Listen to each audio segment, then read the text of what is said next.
Chairman BTI के खिलाफ cipher case की समाअत आज अटक जेल में करने का फैसला, नोटिफिकेशन जारी। वजारत कानून के मुताबिक फैसला सिक्योरिटी खदशात की बिना पर किया गया। साइफर केस के लिए शाह महमूद कुरैशी को जुडिशल कॉम्प्लेक्स में ही पेश किया जाएगा। साइफर केस में चेयरमैन बीटीआई का जुडिशल रिमांड आज मुकम्मल हो रहा है।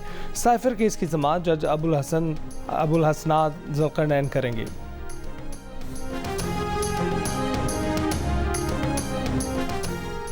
तहरीक इंसाफ ने चेयरमैन बीटीआई के खिलाफ साइफर केस की समाअत अटक जेल में मुंतकली का फैसला मुस्तरद कर दिया। तर्जुमान की जानिब से जारी बयान में कहा गया है कि तोशाखाना की तरह साइफर केस में भी बेइंसाफी की बुनियाद रख दी गई है। बंद कमरा ट्रायल की कानून में कोई गुंजाइश है, न आइन इसकी इजाज़त देता है। कहा कि चेयरमैन तहरीक इंसाफ के खिलाफ मुकदमा खुली अदालत में चलाया जाए। खुफिया ट्रायल या उसके नतीजे में सुनाए गए किसी फैसले की कोई कानूनी हैसियत नहीं होगी।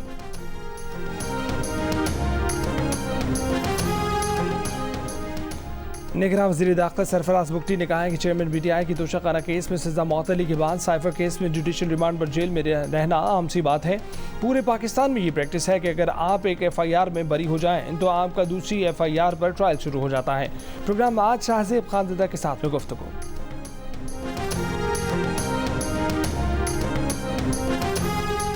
तोशाखाना केस में चेयरमैन बीटीआई की सजा मअतल। इस्लामाबाद हाई कोर्ट का 1 लाख रुपए की जमानती मचलकों पर रिहा करने का हुक्म। अदालत ने कहा कि केस में दी गई सजा कम दौरानिए की है। अदालत समझती है कि दरख्वास्त गुजार सजा मअतली और जमानत पर रिहाई का हकदार है। सजा मअतली के बावजूद साइफर केस में गिरफ्तारी चेयरमैन बीटीआई की रिहाई में रुकावट बन गई। चेयरमैन बीटीआई की जमानती मचलके जमा न हो सके। जमानत पर रिहाई की रुपकार अब आज जारी होगी।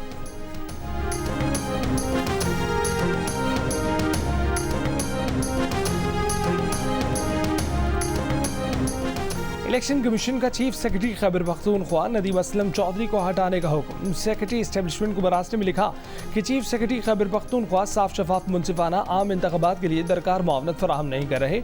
इस ओहदे पर गैर जानिबदार और मुस्तैद ऑफिसर को तैनात किया जाए।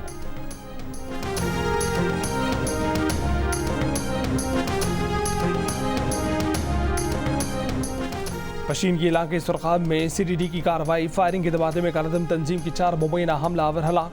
तर्जमान CDD के मुताबिक हलाक मुलजमान के ठिकाने से असलहा और गोला बारूद बरामद किया गया।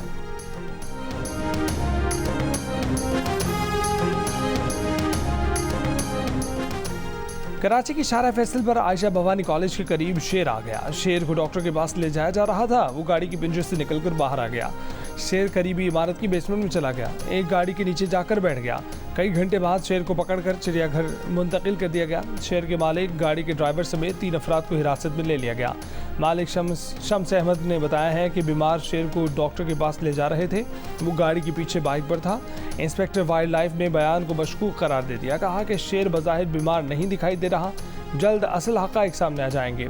कहा कि जानवर को कहीं भी ले जाते वक्त वाइल्ड लाइफ की टीम साथ होना ज़रूरी है।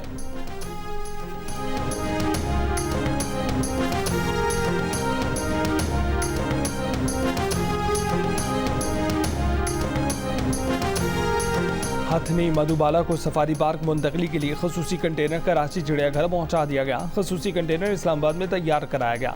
तरबियत याफ्ता अमला हथनी मधुबाला को सफारी पार्क मुंतकिल करेगा। फोरपास टीम के मुताबिक हथनी मधुबाला की तरबियत के बाद उसे 1 माह बाद सितंबर के आखिर तक सफारी पार्क मुंतकिल कर दिया जाएगा।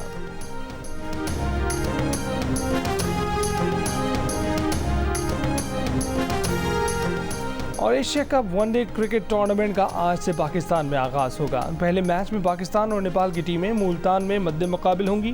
टूर्नामेंट के आगाज़ पर मुल्तान स्टेडियम में रंगारंग इफ्तिताही तकरीब भी होगी। पाकिस्तानी गुलकारा आयमा बेग और नेपाली गुलकारा त्रिशाला अपनी आवाज़ का जादू जगाएंगी।